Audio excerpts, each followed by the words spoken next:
तो सबसे पहले वचन को पढ़ने के बाद मैं अक्सर यही करता हूँ कि मैं पहले अपने जीवन को इन वचनों के आधार पर जांचूं और परखूं और देखूं मैं कहाँ तक इन वचनों का अनुसरण कर रहा हूँ। क्योंकि मैं समझता हूँ कि जब तक इन वचनों को मैं खुद अपने जीवन में नहीं देखता या नहीं अनुभव करता या इनके अनुसार मैं खुद अपना जीवन नहीं जी रहा हूँ, तो मुझे नहीं लगता कि मैं आपको इन वचनों के आधार पर कुछ बातें आशीष में कह पाऊंगा। मैं नहीं समझता। मैं वही बातें बताऊंगा जो बाकी जो वक्ताएं हैं या फिर जो बाकी प्रचारक हैं, जो आज के समय में बहुत सारी उनके शिक्षाएं इंटरनेट और विशेष करके गूगल पर सर्च करके जो पहले से बने हुए नोट्स होते हैं बाकी दूसरे प्रभु के दासों का, उन सारी चीज़ों को लेकर उनको देखकर वे लोग अपना संदेश बनाकर कलीसियाओं में परोस देते हैं। ये सब कुछ मैंने देखा है, मैंने अनुभव किया है। लेकिन जब जब मैंने ये सारी बातें देखी हैं, मैंने हमेशा अपने आप से एक बातें कहा कि मैं ऐसा नहीं करूँगा। मैंने ठान लिया था मैं ऐसा नहीं करूँगा। मैं अपने प्रियजनों को वही बातें बताऊंगा जो मैंने खुद पढ़ी हैं बाइबल में, और जिन बातों को इन बाइबल में पढ़कर मैंने अनुभव की हैं, जिन बातों के अनुसार मैं जी रहा हूं, मतलब इन बातों को मैं अपने जीवन में अमल कर रहा हूं, उन्हीं बातों को मैं बताने के लायक हूं और मैं वही बातें बता सकता हूं। मैं उन बातों को कैसे बताऊं जो मैं खुद नहीं कर पा रहा हूं और जिनके लिए मुझे परमेश्वर के अनुग्रह की ज़रूरत है। जी हाँ, मैं सच कह रहा हूं। कोई भी व्यक्ति इन प्रभु के वचनों को अपने दम, अपने सामर्थ्य से नहीं पालन कर सकता। ये असंभव है। इसीलिए तो परमेश्वर ने हमसे वादा किया है कि यीशु मसीह के द्वारा हमें वो अनुग्रह प्रदान करेंगे, हमें अनुग्रह प्राप्त होगा जिसके द्वारा हम इन वचनों को फॉलो या अनुसरण कर सकते हैं। और यही तो ताकत है परमेश्वर के अनुग्रह की, और यही अनुग्रह है जिससे मैं विश्वास करता हूं कि जब एक व्यक्ति परमेश्वर के अनुग्रह को अनुभव करता है, वो एक ताकत को अनुभव करता है। अब मैं आपको ये बातें इसलिए बता रहा हूं क्योंकि आजकल मैं बहुत सारे ऐसे अनुग्रह का प्रचार करने वाले प्रचारकों को मैं सुनता हूं। वे बड़ी ही सुंदरता से, बहुत ही अच्छे तरीके से बाइबल के कुछ पदों को लेकर यहाँ वहाँ से मैसेज को बनाकर वे अनुग्रह की शिक्षा देते हैं और ये बताते हैं कि जब हम यीशु मसीह पर विश्वास किए, प्रभु ने हम पर अनुग्रह किया और अब हम अनुग्रह से बचाए गए हैं। अब हम अपने कर्मों के द्वारा बचाए नहीं गए, जो कि एकदम सही है। ये गलत शिक्षा है क्या? बिल्कुल नहीं, ये सच है। बाइबल में ऐसा है कि हमारा उद्धार अनुग्रह से ही हुआ है। हमारे अच्छे कर्मों के द्वारा हमारा उद्धार नहीं हुआ। ये बात यहाँ तक बहुत सच है। अब प्रश्न है, इसके बाद क्या? इसके बाद क्या? क्या अनुग्रह से बचाए गए, इसका मतलब ये है कि अब वो अनुग्रह हमसे या हमारे द्वारा, पवित्र आत्मा के द्वारा परमेश्वर के कामों को उत्पन्न ना करे? क्या परमेश्वर के अनुग्रह इतना कमजोर है कि हमारे द्वारा वो परमेश्वर को महिमा देने वाले कार्य उत्पन्न ही ना कर पाए? कि इस अनुग्रह की आप बात कर रहे हैं? मैं नहीं समझता, क्योंकि जब मैं बाइबल पढ़ता हूं मैं देखता हूं कि जब प्रभु के लोग परमेश्वर के अनुग्रह को प्राप्त किए यीशु मसीह पर विश्वास करने के द्वारा, वे लोग परमेश्वर की आत्मा से भरकर परमेश्वर के कार्यों को उन्होंने किया है।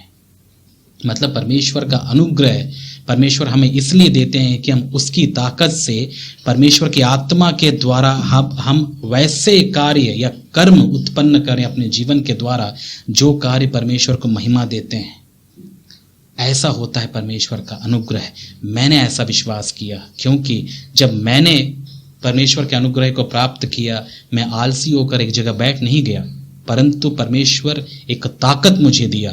पहले बिना अनुग्रह को प्राप्त किए मैं कार्य करता था, लेकिन वो कार्य मेरे खुद के थे, मैंने अपने अपने स्वभाव से किए हैं, अपनी बुद्धि अपनी समझ के अनुसार किए हैं, वो मेरे कार्य थे। इसलिए मैं हमेशा ये चाह रखता था क्योंकि ये मेरे कार्य हैं तो मुझे ही महिमा मिली। लेकिन प्रभु के अनुग्रह को प्राप्त करने के बाद अब वो अनुग्रह इतना सामर्थी है, इतना शक्तिशाली है कि अब मुझ में वो परमेश्वर के कार्य उत्पन्न करते हैं। और क्योंकि पवित्र आत्मा खुद उस ताकत से मुझे परमेश्वर के इच्छानुसार कर्मों को उत्पन्न करवा रहे हैं, तो महिमा किसको मिलेगी? अब सारी महिमा परमेश्वर प्राप्त करते हैं। मैंने कुछ नहीं किया, मैं तो मात्र एक जरिया था, फिर सारी महिमा परमेश्वर को मिल गई। ये मैं समझता हूं कि अनुग्रह जब एक व्यक्ति प्राप्त करता है तो ऐसे वो प्राप्त करता है और ऐसे वो ताकत प्राप्त करता है। उसके बाद वो जो कर्म करेगा वो उसके कर्म नहीं होते, परमेश्वर के अनुग्रह के द्वारा उत्पन्न किए गए कर्म होते हैं जो परमेश्वर को महिमा देते हैं, उस व्यक्ति को नहीं। क्या आप ऐसे ही अनुग्रह पर विश्वास करते हैं मेरे प्यारे भाई और बहन?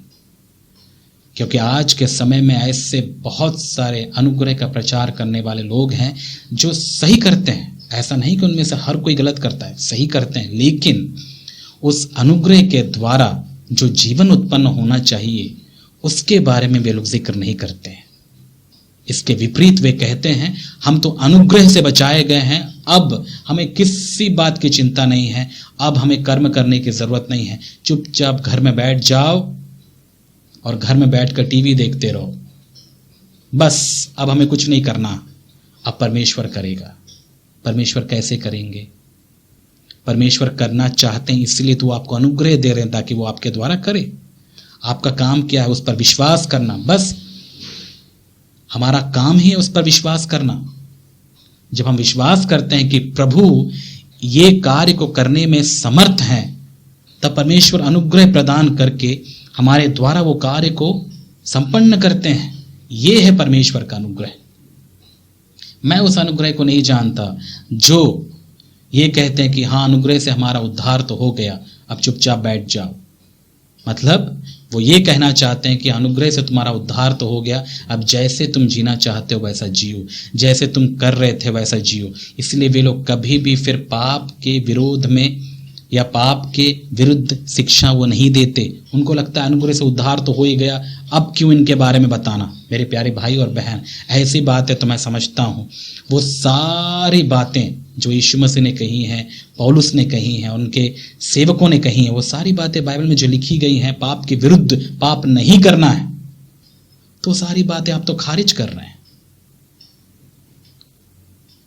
और इस अनुग्रह का नाम लेकर आप तो अपने पाप को बढ़ावा दे रहे हैं। कब किस जगह यीशु मसीह ने कहा कि हाँ अब तुम मुझ पर विश्वास कर लिए हो, अब जाओ जैसे जीना चाहते हो वैसा जियो? क्या ऐसा कभी यीशु मसीह ने कहा है?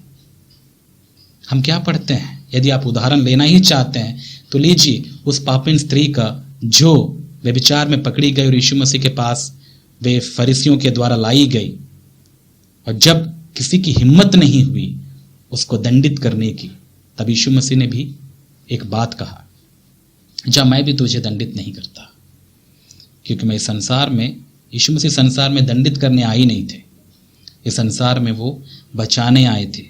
तो यीशु मसीह ने उसे एक बात कहा, और उसे ही नहीं, जिन जिन लोगों को यीशु मसीह ने चंगा किया, जिन जिन लोगों पर परमेश्वर ने यीशु मसीह के द्वारा अनुग्रह किया, उन सबको यीशु मसीह ने एक बात कहा, अब जा, तेरे जीवन में परमेश्वर ने कार्य किया है, अब पाप नहीं करना। मतलब इसका मतलब पता है क्या है?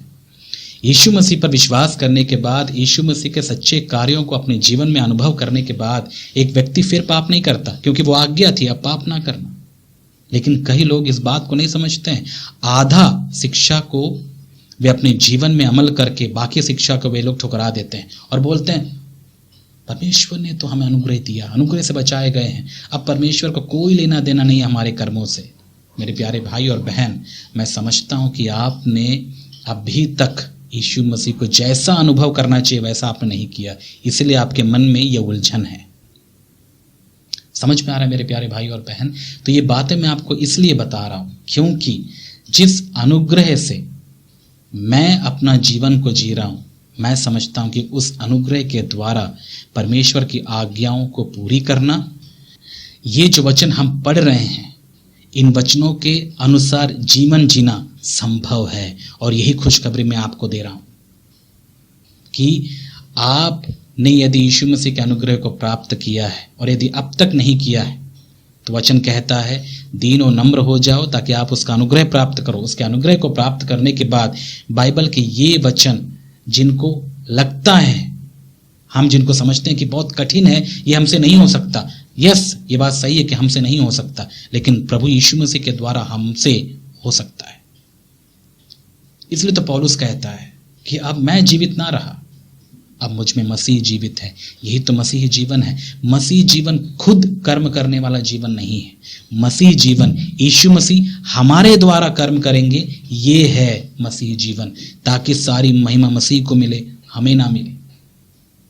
हम कुछ नहीं कर सकते हैं, हम केवल उस पर विश्वास करते हैं कि प्रभु आप मेरे द्वारा कर सकते हैं। इसीलिए मैं अपने आप को आपके हाथों में समर्पित करता हूं। अब आप कीजिए, आप अपने उद्देश्य को मेरे जीवन से पूरा कीजिए। क्या ऐसी मसीहत पर आप विश्वास नहीं करते? फिर कैसे मसीहत पर आप विश्वास करते हैं? वो मसीहत जो ऐसा कहता है, हाँ अनुग्रह से तुम्हारा उद्धार हुआ, चुपचाप घर में बैठ जाओ, अब जाओ, जैसा जीना चाहते हो वैसा जियो, कोई बात नहीं, प्रभु ने तो तुमको क्षमा कर ही दिया। मैं नहीं समझता कि ये सही विश्वास है। और इसी आशा के साथ जब हम इन वचनों को पढ़ रहे हैं मेरे प्यारे भाई और बहन, मैं आपको उम्मीद दिलाना चाहता हूं कि आप विश्वास कीजिए, परमेश्वर के सामर्थ के द्वारा ये जो वचन हम पढ़ रहे हैं, या फिर जो भी आप वचन बाइबल में पढ़ते हैं, उन वचनों को करने की ताकत प्रभु हमें देंगे। और परमेश्वर के अनुसार और परमेश्वर के अनुग्रह के द्वारा ये वचन का आज्ञा पालन करना संभव है। ऐसा हो सकता है। मैं समझता हूँ बहुत सारे लोग आपको ये बातें, या फिर बहुत जगहों पर आज सुसमाचार सुनाने वाले और विशेष करके जो शिक्षक हैं, जो कलीसियाओं में सिखाते हैं, ऐसा सुसमाचार वे लोग नहीं सुनाते। वे केवल कुछ बातों को बताकर वे पुस्तक को बंद कर देते हैं और कहते हैं यीशु मसीह पर यदि आप विश्वास करते हो प्रभु आपको चंगाई देगा, यीशु मसीह पर यदि आप विश्वास करते हो प्रभु आपको घर देगा, यीशु मसीह पर विश्वास करते हो अभी छोटा गाड़ी है, अब परमेश्वर आपको तुमको बड़ा गाड़ी देने वाला है, अब परमेश्वर तुमको भारत में सड़ने नहीं, अब तुमको विदेश में ले जाके आबाद कर देगा। और जो आर्थिक तौर पर तंगी में परेशान है, अब परमेश्वर स्वर्ग से बारिश करवाएगा, नोटों की बारिश होगी, तुम्हारा घर भर जाएगा। सुना है आपने? क्या उन्होंने कभी आपको यह बताया कि जिन गंदी आदतों से आप जूझ रहे हैं कितने सालों से, जो आपको अपना गुलाम बनाए हुए हैं, उन सारे गंदे बातों पर विजय प्राप्त करने की ताकत प्रभु आपको देगा यीशु मसीह के द्वारा। कभी किसी ने आपको बताया? कभी आपको किसी ने बताया जिस घमंड से आप इतने सालों से जूझ रहे हैं, परेशान हो रहे हैं, आपको पता है कि घमंड करना बुरी बात है, फिर भी वो घमंड आपको अपना गुलाम बनाते जा रहा है और जिससे आप लगातार हारते हुए जा रहे हैं, यीशु मसीह पर विश्वास करके अनुग्रह प्राप्त करने के द्वारा, अनुग्रह प्राप्त करने के बाद आप उस अनुग्रह के द्वारा अपने घमंड पर भी जय पा सकते हो। किसी ने बताया आपको? हमेशा वासना और व्यभिचार की आत्मा के द्वारा आप हमेशा परेशान रहते हैं। ना जाने कितने सालों से आप व्यभिचार के गुलाम बने हुए हैं। व्यभिचार आपको परेशान करता है, वासना आपके मनों में आपको बहुत ही डराती है और आप इससे परेशान हैं, व्यभिचार की आत्मा से, और ना जाने आप क्या क्या नहीं कर लेते हैं। और ऐसा करके आप हमेशा एक दोषारोपण की भावना यानी गिल्ट अपने जीवन में लेके चलते हैं और आप हमेशा ये उम्मीद करते हैं कि मैं इससे निकलूं। मैं आपको सच बताता हूं मेरे प्यारे भाई और बहन, ये संभव है। प्रभु के अनुग्रह के द्वारा यह संभव है। आप इन गंदी बातों के गुलाम नहीं है। यीशु मसीह पर विश्वास करने के बाद प्रभु ने आपको छुटकारा दिया है। इस बात पर यदि आप विश्वास करते हैं तो मैं आपसे कह सकता हूं, प्रभु आपको छुटकारा देगा। उदाहरण, मैं हूं आपके सामने। मुझे कई दिनों तक ये बातें पता नहीं थी, इसलिए मैं भी इन बातों में जूझ रहा था, लेकिन कभी मैंने अपनी आशा नहीं खोई। मुझे विश्वास है यीशु मसीह की ताकत पर कि यीशु मसीह केवल शारीरिक आशीष ही नहीं, परंतु मेरे इस पाप से छुटकारा देने के लिए यीशु मसीह संसार में आए हैं और मैं इससे छुटकारा प्राप्त करूंगा और प्रभु की दया से मैं उसको अनुभव कर पा रहा हूं।